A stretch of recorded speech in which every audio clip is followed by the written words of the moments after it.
Living in rural Pennsylvania, half the people you see on any given day are hunters, donned in various Browning and LL Bean apparel. Even at school, or work, or in any occasion, you hear the occasional snippet of conversation relating to a buck they'd killed, or a rabbit pelt snagged during a campout. Even as a college student, when I was on campus and not at home, you'd still hear talk of the coming season or other various lingo. This was no different with my family. Me and my father are musicians, while the rest of the household, including my mother and brother, are avid hunters and campers. We both tried to go with them, several times even, but neither of us could really get it, so to say. And because of this, camping trips and other outdoor-related activities are almost exclusively reserved for those two. My brother Alex was especially fond of camping out in the nearby Carlisle woods.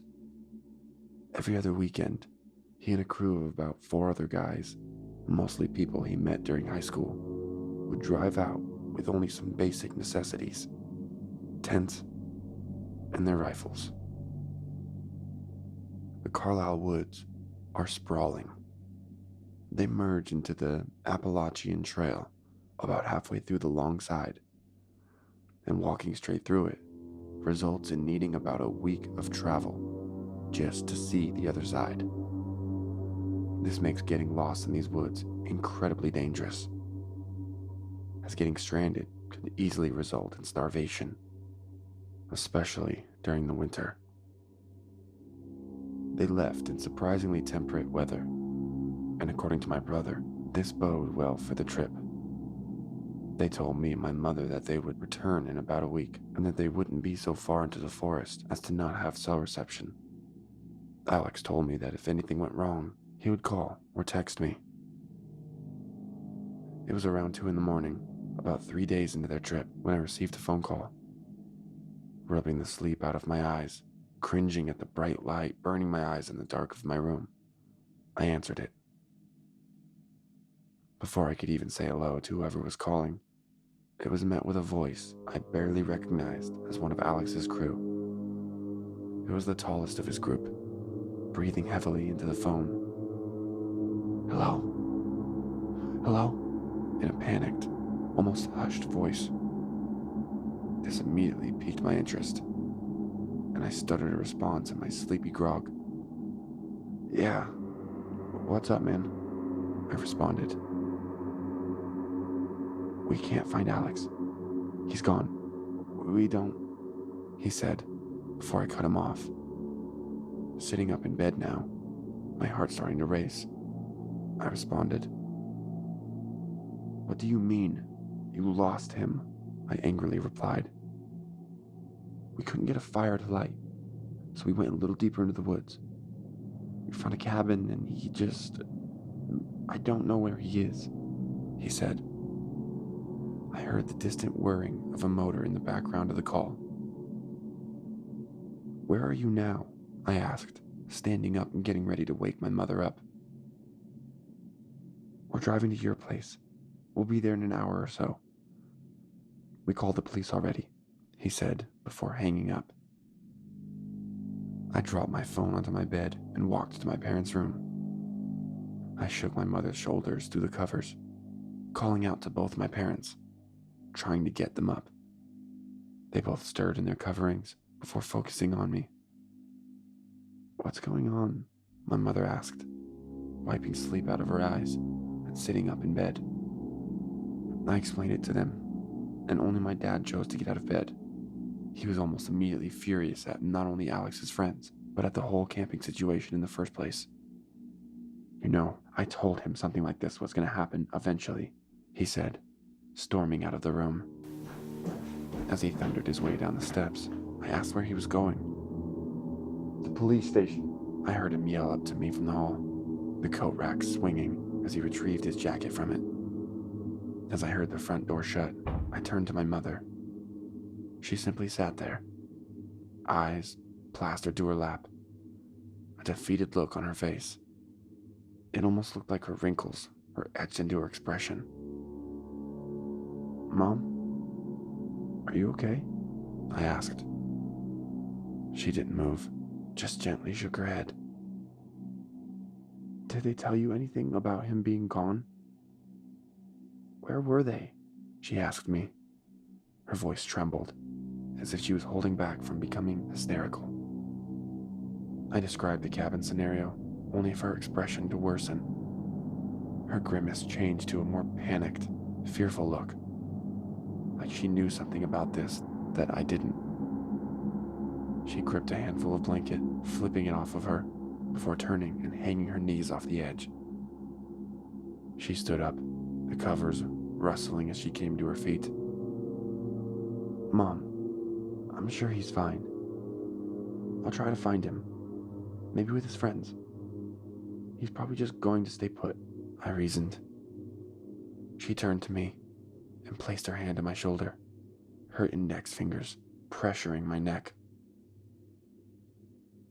"I need you to let this go," she said, looking me in the eyes, her gaze wide and fearful. Her response shocked me. "What do you mean, let this go?" I replied. She breathed in, contemplating what she was about to say. "I need you to just accept what's happening. If they don't find Alex, they don't find Alex. Do not try to find him yourself," she said, her fervor and fear rising with every word. The trembling started to reverberate through her hands. I had no idea what was happening. It was like my whole life had just fallen into some kind of ringer. My brother was gone, and my mother seemed to not only be sad about him, but she appeared to be afraid of something else. I couldn't shake any more information from her, as tensions would build and explode if I confronted her. The entire situation just felt wrong. It was 3 days ago. The household was starting to lose the haze that hung over in the weeks since the disappearance, when my text notification rang. I turned my phone on, only to see that it was from my brother. A wave of shock went through my body, and I hastily clicked the notification. "John, are you getting this?" the first text read. I fumbled with my phone and hastily typed a response. "Yes, I am. Where are you?" I replied.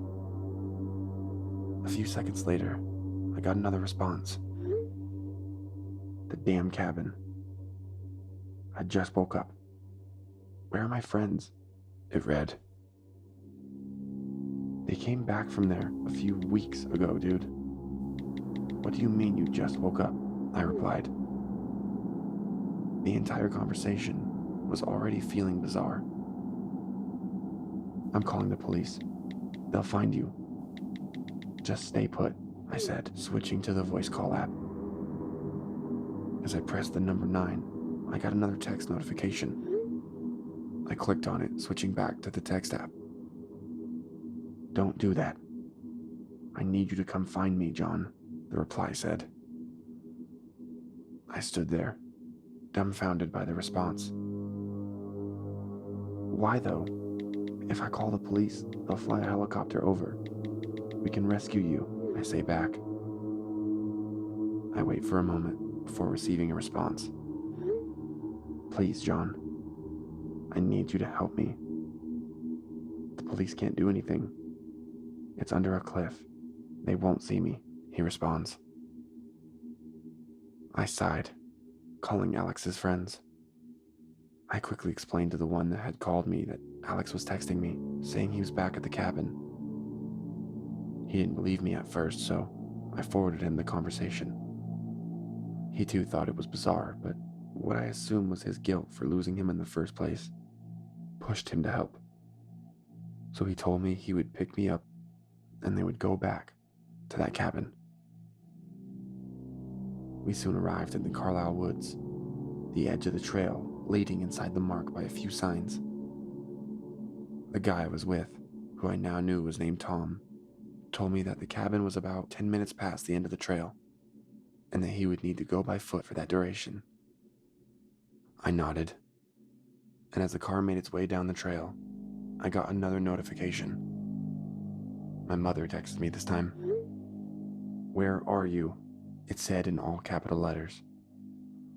I hastily typed out a response. "I got a text from Alex. He's okay. We're going to find him." She fairly quickly responded. "I told you to leave it be. Come back," it said, also in all capital letters. As I got ready to type a response, I got another message from Alex. "Please come help me, Nancy. I'm scared," it said. The trail started to get bumpier as we reached the end, the trees blocking out most of the sunlight now. "Nancy, I'm not Mom. Are you okay?" I sent back. I got no response as we reached the end of the trail.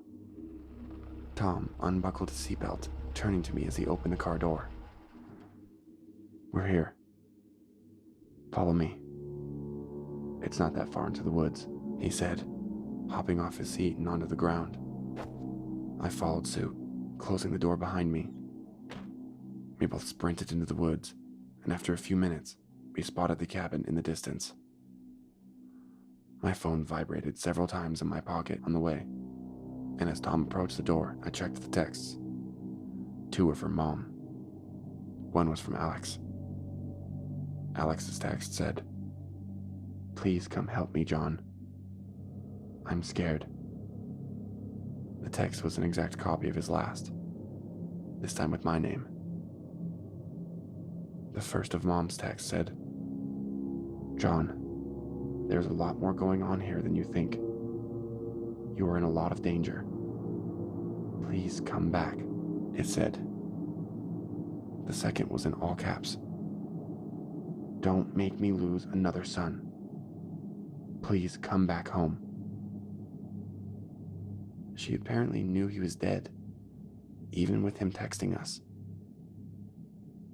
I received another just as I was about to walk into the cabin with Tom. Once again from Mom. "He's been texting me too. Turn around and come back." I entered the cabin and saw that it was empty. We searched around, finding Alex's phone on the floor. The light on, the screen shining light onto the wall.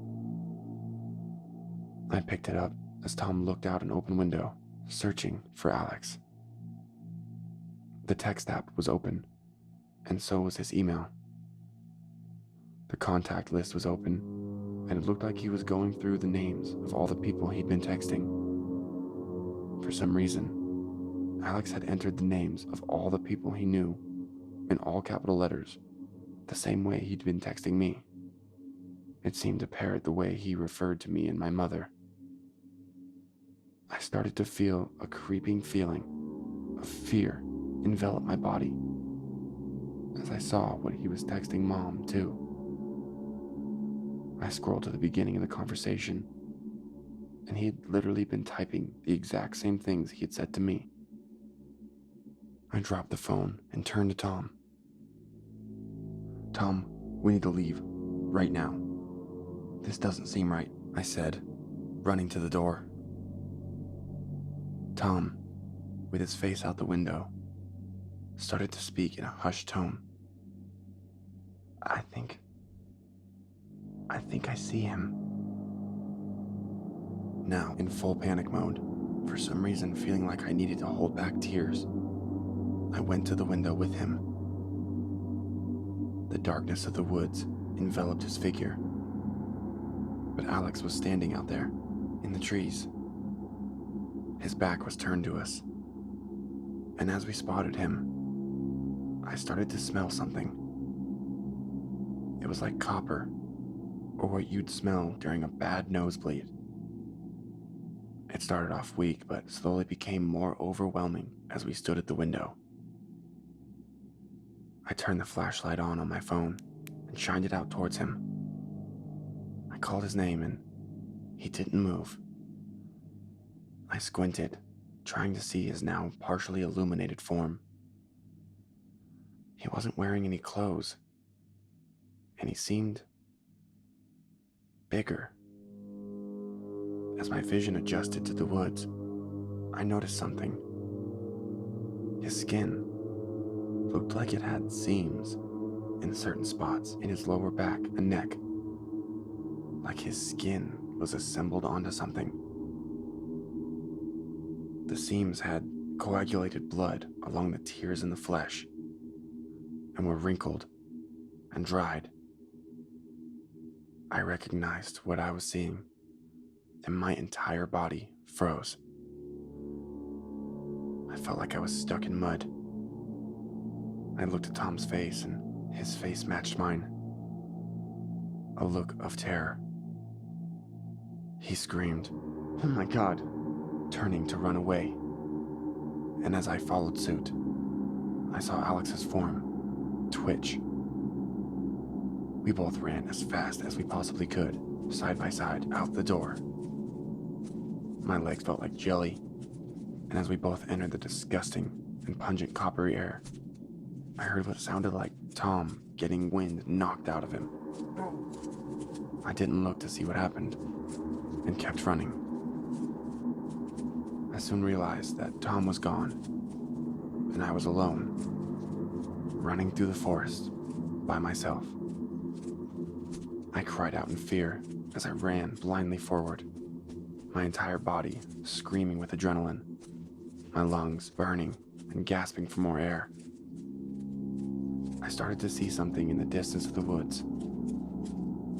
A figure, standing just further out than I could fully see.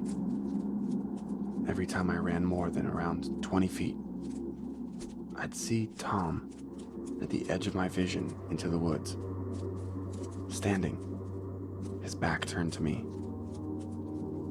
The copper smell was overwhelming and made me feel like passing out. I barely kept my footing as I ran, the truck now in sight. As I got to the door, opening it up and climbing in, I saw Alex's form one last time, standing about 3 feet in front of the truck, facing the woods. I screamed as I put the truck in reverse, belting out as fast as I could. I turned the truck around and sped out, bumping up and down as it hit obstacles on the way out. I finally got out of the trail and reached the road. My phone was vibrating almost constantly for 20 minutes, but stopped shortly before I got home. As I pulled into the driveway, I saw my mother standing on the porch. I didn't know what to think as I got out, keeping my distance. "Mom?" I screamed out to her. She was facing me and had a rifle. She pointed it at me with her finger on the trigger. "Turn around," she screamed at me. "Mom, what are you?" I said, before she shouted again. "Turn around." I complied, turning completely around, my hands up. "Take off your shirt," she said. Without a moment of hesitation, I took it off. The wind hit my skin, sweat beading all along my body, making it feel cold. I turned back around and saw my mother start to cry, running towards me, the rifle on the ground next to her. We hugged, and she took me back inside. My father and mother had both packed basic things: food, water, and our more expensive and important possessions. They were in the process of packing them into their SUV. They told me they were leaving this house, and we wouldn't bother to sell it. They just said we needed to immediately leave and not come back. As we drove away from the house to what I would later find out is Massachusetts, where we're staying at a hotel now, I checked my phone. I had over 100 text notifications from both Alex and Tom. It was nonstop, copy, pasted. Please come help me, John. I'm scared, from both numbers.